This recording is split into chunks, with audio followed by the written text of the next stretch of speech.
Wednesday, enjoy a real people season's greetings. Then a mysterious love letter for Tootie turns out to be... one hot paragraph. Facts of life. Then... Sydney. Are the girls through with Sydney? Everybody needs a Sydney. Love Sydney. Then Quincy races a storm to find a toxic waste dump before it explodes. It all happens Wednesday on NBC. This is NBC News Update, sponsored by Polaroid. Here is Willie Monroe. Good evening. There have been scattered reports of violent clashes in Poland. The U.S. State Department says it's received reports of more than 50 deaths. Other reports give a higher toll. And there's a story tonight on British broadcasting that Polish troops refused to fire on striking coal miners in Silesia, where there was a report of 66 people killed. Norwegian radio says that a letter from Solidarity leader Lech Wałęsa has been smuggled out of Poland. Wałęsa is quoted as urging his countrymen to stage passive strikes, but not to arm themselves or risk bloodshed. In Moscow, meanwhile, Soviet President Brezhnev went to a party to celebrate his 75th birthday. I'm Willie Monroe in New York. More news later on this NBC station. Put some Polaroid film in someone's Christmas stocking. Oh, Kermit, you're so masterful. I'm a frog. Polaroid means fun. Put some Polaroid film in someone's Christmas stocking. Oh, Kermit, you're so masterful. I'm a frog. Polaroid means fun. Mom, we forgot the Cane's potato chips. If your family enjoys the fresh, crisp taste of Cane's potato chips, they'll love the delicious taste of Cane's Indian Corn brand corn chips, Cane's Tortico brand tortilla chips, and Cane's cheese curls.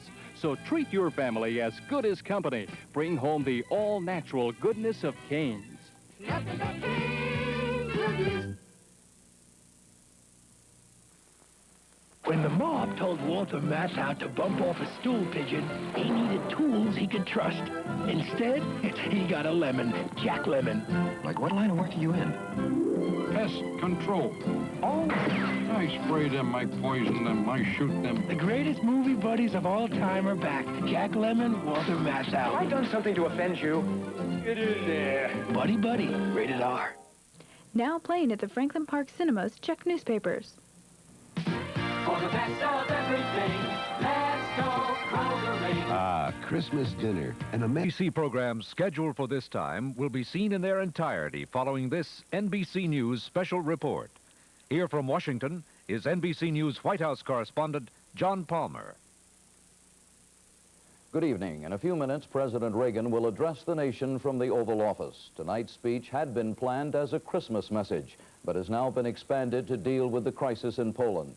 The president will announce some economic sanctions against the Polish military government, while warning both the Polish government and the Soviet Union that stronger economic and political sanctions may be imposed unless restraint is used in Poland. Earlier today, it was revealed that the president had sent personal letters to the leaders of both Poland and the Soviet Union. Now, President Reagan. Good evening. At Christmas time, every home takes on a special beauty, a special warmth. And that's certainly true of the White House, where so many famous Americans have spent their Christmases over the years. This fine old home, the People's House, has seen so much, been so much a part of all our lives and history. It's been humbling and inspiring for Nancy and me to be spending our first Christmas in this place. We've lived here as your tenants for almost a year now, and what a year it's been. As a people, we've been through quite a lot. Moments of joy, of tragedy, and of real achievement. Moments that I believe have brought us all closer together. G.K. Chesterton once said that the world would never starve for wonders, but only for the want of wonder. At this special time of year, we all renew our sense of wonder in recalling the story of the first Christmas in Bethlehem nearly 2,000 years ago. Some celebrate Christmas as the birthday of a great and good philosopher and teacher. Others of us believe in the divinity of the child born in Bethlehem, that he was and is the promised Prince of Peace. Yes, we've questioned why he who could perform miracles chose to come among us as a helpless babe. But maybe that was his first miracle, his first great lesson, that we should learn to care for one another. Tonight, in millions of American homes, the glow of the Christmas tree is a reflection of the love Jesus taught us. Like the shepherds and wise men of that first Christmas, We Americans have always tried to follow a higher light, a star, if you will. At lonely campfire vigils along the frontier, in the darkest days of the Great Depression, through war and peace, the twin beacons of faith and freedom have brightened the American sky. At times, our footsteps may have faltered, but trusting in God's help, we've never lost our way. Just across the way from the White House stand the two great emblems of the holiday season: a menorah symbolizing the Jewish festival of Hanukkah and the national Christmas tree, a beautiful towering blue spruce from Pennsylvania. Like the national Christmas tree, our country is a living, growing thing planted in rich American soil. Only our devoted care can bring it to full flower. So let this holiday season be for us a time of rededication. Even as we rejoice, however, let us remember that for some Americans, this will not be as happy a Christmas as it should be. I know a little of what they feel. I remember one Christmas Eve during the Great Depression, my father opening what he thought was a Christmas greeting. It was a notice that he no longer had a job. Over the past year, we've begun the long, hard work of economic recovery. Our goal is an America in which every citizen who needs and wants a job can get a job. Our program for recovery has only been in place for 12 weeks now, but it is beginning to work.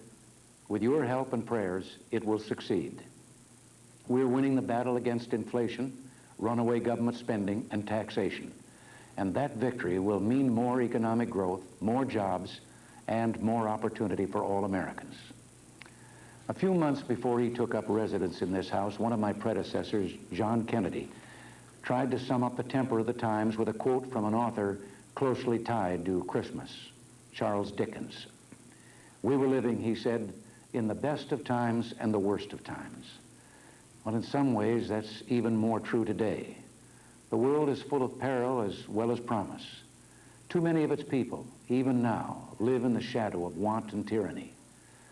As I speak to you tonight, the fate of a proud and ancient nation hangs in the balance. For 1,000 years, Christmas has been celebrated in Poland, a land of deep religious faith. But this Christmas brings little joy to the courageous Polish people. They have been betrayed by their own government. The men who rule them and their totalitarian allies fear the very freedom that the Polish people cherish. They have answered the stirrings of liberty with brute force, killings, mass arrests, and the setting up of concentration camps. Lech Walesa and other Solidarity leaders are imprisoned, their fate unknown. Factories, mines, universities, and homes have been assaulted. The Polish government has trampled underfoot solemn commitments to the UN Charter and the Helsinki Accords.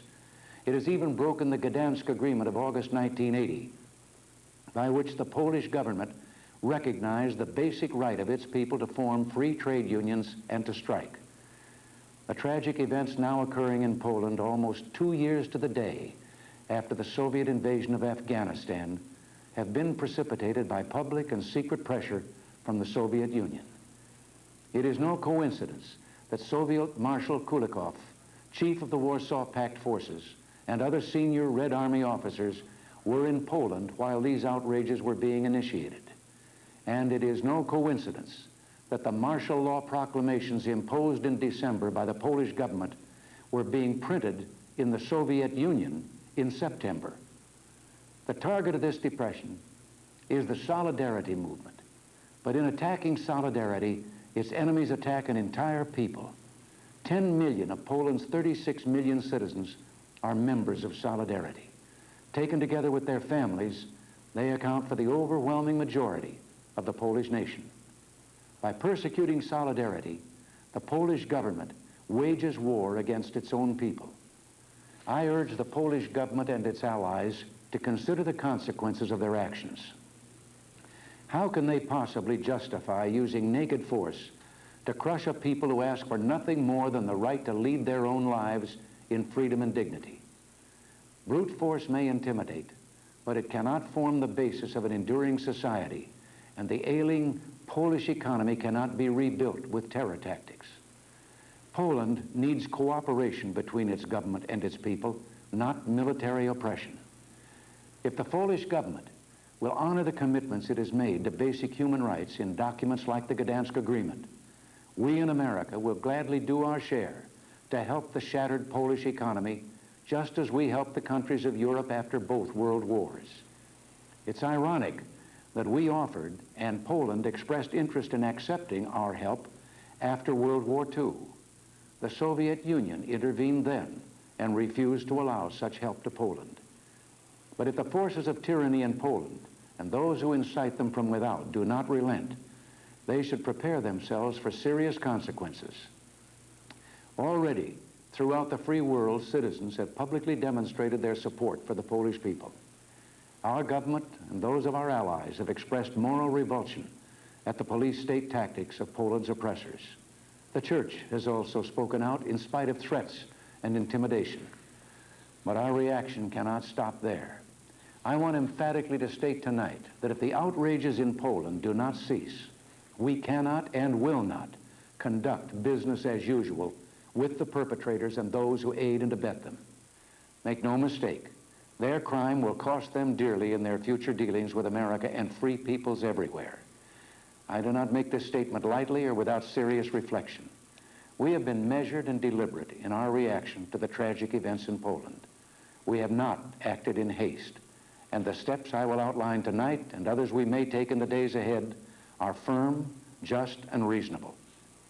In order to aid the suffering Polish people during this critical period, we will continue the shipment of food through private humanitarian channels, but only so long as we know that the Polish people themselves receive the food.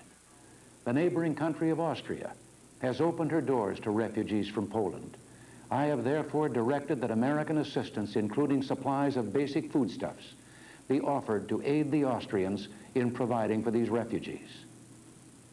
But to underscore our fundamental opposition to the repressive actions taken by the Polish government against its own people, the administration has suspended all government-sponsored shipments of agricultural and dairy products to the Polish government.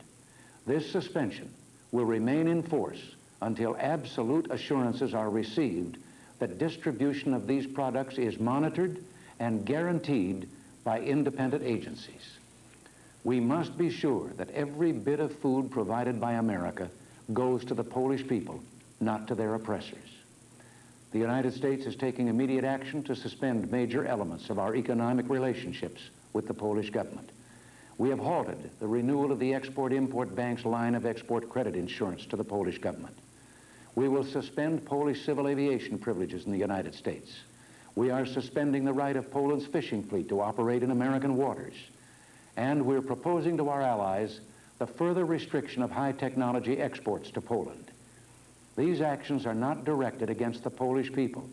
They are a warning to the government of Poland that free men cannot and will not stand idly by in the face of brutal repression. To underscore this point, I've written a letter to General Jaruzelski, head of the Polish government. In it, I outlined the steps we're taking and warned of the serious consequences if the Polish government continues to use violence against its populace. I've urged him to free those in arbitrary detention, to lift martial law, and to restore the internationally recognized rights of the Polish people to free speech and association. The Soviet Union, through its threats and pressures, deserves a major share of blame for the developments in Poland. So I have also sent a letter to President Brezhnev, urging him to permit the restoration of basic human rights in Poland provided for in the Helsinki Final Act. In it, I informed him that if this repression continues, the United States will have no choice but to take further concrete political and economic measures affecting our relationship. When 19th century Polish patriots rose against foreign oppressors, their rallying cry was, "For our freedom and yours." Well, that motto still rings true in our time. There is a spirit of solidarity abroad in the world tonight that no physical force can crush. It crosses national boundaries and enters into the hearts of men and women everywhere. In factories, farms, and schools, in cities and towns around the globe, we, the people of the free world, stand as one with our Polish brothers and sisters. Their cause is ours, and our prayers and hopes go out to them this Christmas. Yesterday, I met in this very room with Romuald Spasowski, the distinguished former Polish ambassador who has sought asylum in our country in protest to the suppression of his native land. He told me that one of the ways the Polish people have demonstrated their solidarity in the face of martial law is by placing lighted candles in their windows to show that the light of liberty still glows in their hearts.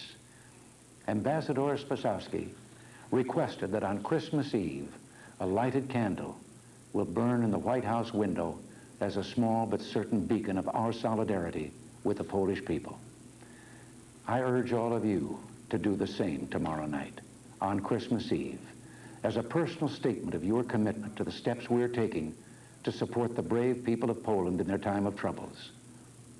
Once, earlier in this century, an evil influence threatened that the lights were going out all over the world. Let the light of millions of candles in American homes give notice that the light of freedom is not going to be extinguished. We're blessed with a freedom and abundance denied to so many.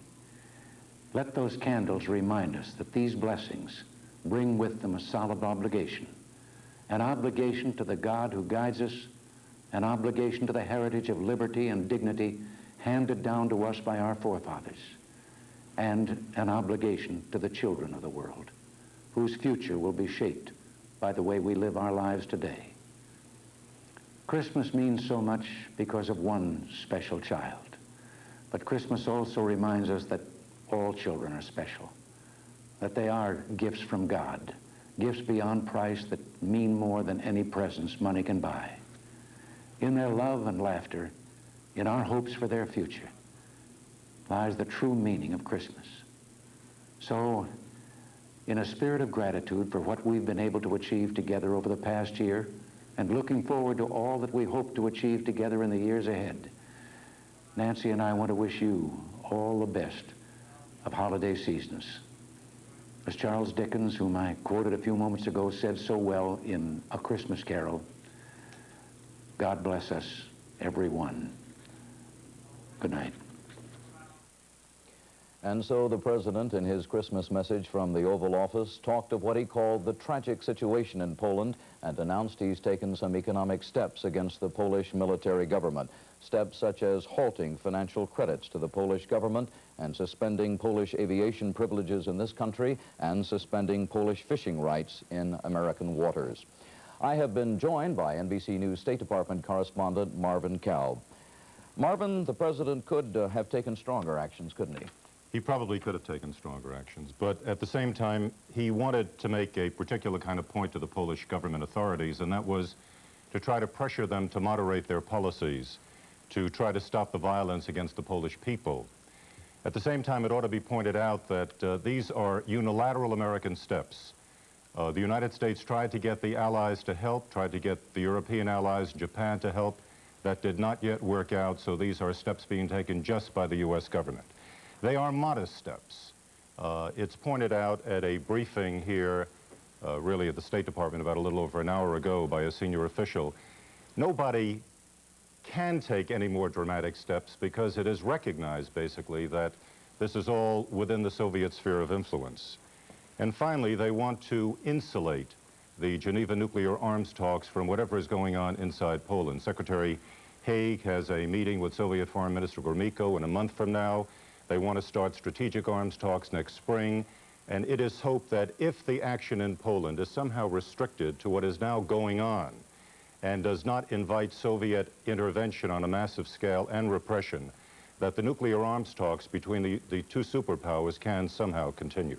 Marvin, I thought it was interesting that the President, while he used very strong rhetoric in referring to the Soviet Union, indeed announced no economic sanctions or diplomatic sanctions against the Soviet Union. Except for one thing, he did warn, and it was pointed out again by the senior official, that in the next couple of days it might very well be that very important concrete steps will be taken as well against the Soviet Union. But at this point, it very much is in America's interest to try to keep relationships as best as possible with the Soviet Union and not to allow the events in Poland to spoil the big power hope that started with the Geneva arms talks on November 30th.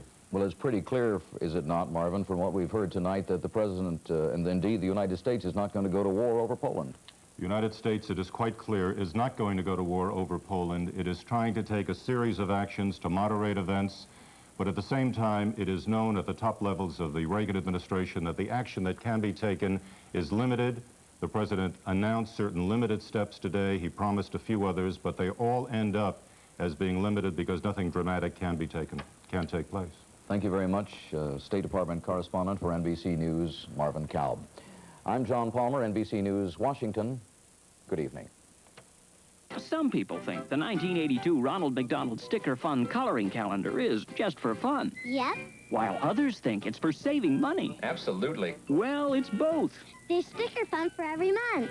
And every month I get a McDonald's money-saving coupon. The 1982 Ronald McDonald coloring calendar for everybody.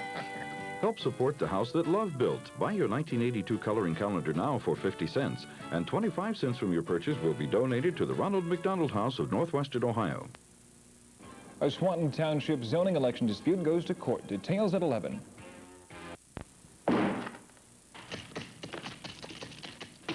There is nothing like a frosty, cold glass of beer when you're thirsty. But what about those times when you have a thirst for more than one beer? That's what the new beer in town is all about. Schaefer. Smooth and satisfying beer after beer after Schaefer is the one beer to have. One beer to have. When you're having more than one.